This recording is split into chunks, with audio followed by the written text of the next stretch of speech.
Now, Dean of the University of Professional Studies, Professor Ernest Kofi Abotsi, says the phenomenon of the winner-takes-all politics has over the years derailed the tenets of the nation's democracy and needs to be constitutionally reviewed to ensure sustainable development of the country.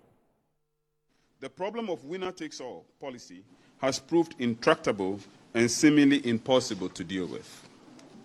That policy,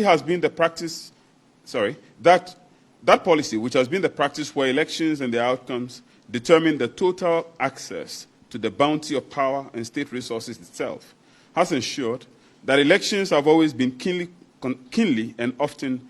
destructively contested, and the fight for political power usually characterized by deadly fervor.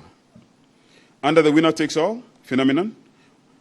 the winning parties immediately see themselves as the rightful beneficiaries of not only power, but the trappings of authority and access to state resources to the exclusion of persons deemed members or sympathizers of opposing parties.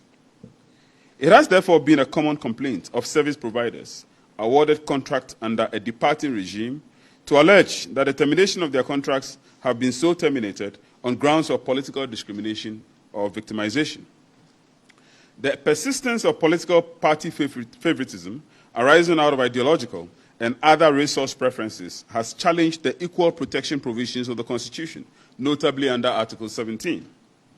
More functionally, the deliberate exclusion of significant numbers of our population from the distribution of resources and entitlements on grounds of politics threaten the stability of the Fourth Republic and remains a key fault line of our maturing democratic experiment. From a more consequentialist standpoint,